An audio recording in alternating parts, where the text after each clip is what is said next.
ECDL Advanced Access Lesson 78 Attaching a macro to a control. Once a macro has been created, it can be attached to various controls on a form, such as a data field, an image, or a command button.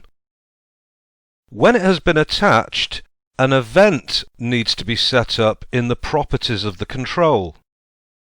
This defines what will cause the macro to run, for example, on a single or double click of the mouse, or when the field is updated, or when the form is opened. The possible events will vary with the type of control.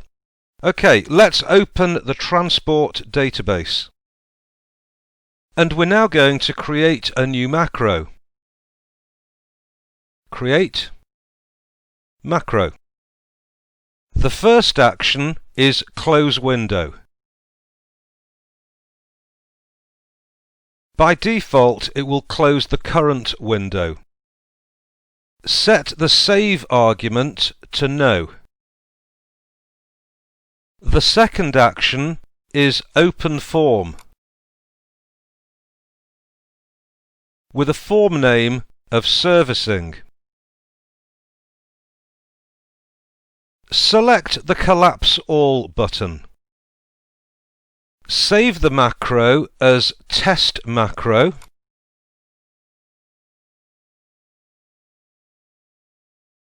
And then close it. Now let's create another new macro. From the Design tab, select Show All Actions. And this is going to make more macro actions available in the list. Make the first action print out, with the arguments as follows. Print range will be selection, print quality, medium, copies leave as 1.0, and collate copies as yes. The selection argument means that only the selected record will be printed. Add a second action of close window. Set the save argument for the close window action to no. Now let's save the macro and call it print macro.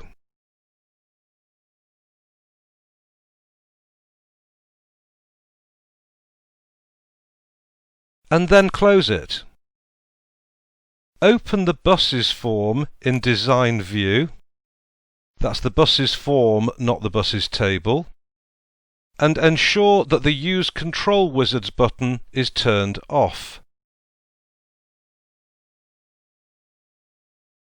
Create a command button at the left of the form footer, and with the command button selected, let's view its property sheet.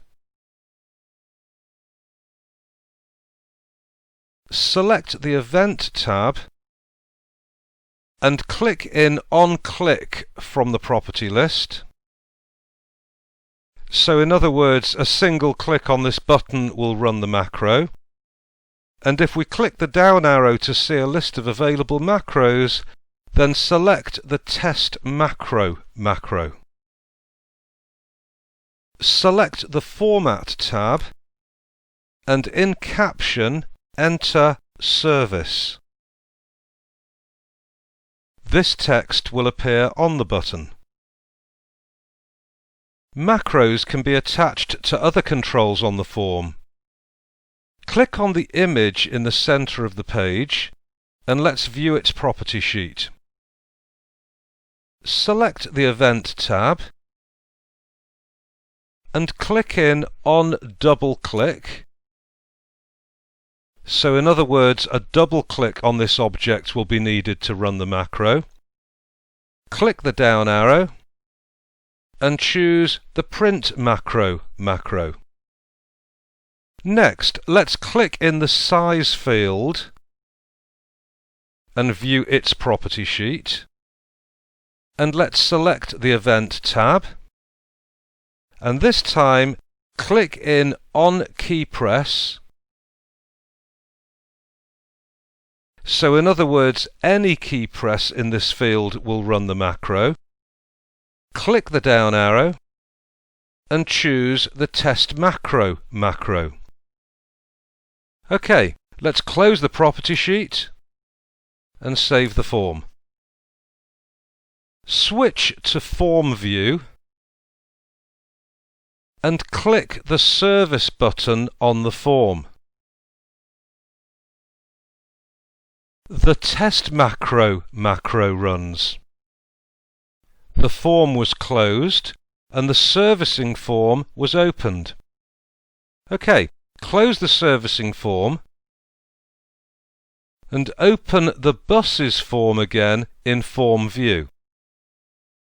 Let's move to Record 3 and double-click the image in the centre.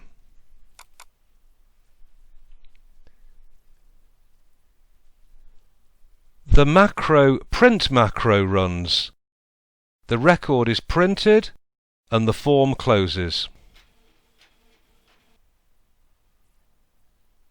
Open the buses form again and click in the size field. Press any character on the keyboard and the Test Macro macro will run. The form is closed and the servicing form opens. OK, let's close the servicing form and save the transport database. We'll be using this in the next lesson. OK, so that brings us to the end of lesson 78. We've discussed attaching a macro to a control. I hope you're keeping up, and I look forward to seeing you next time in lesson 79, when we'll be discussing attaching a macro to an object. OK, I look forward to seeing you then.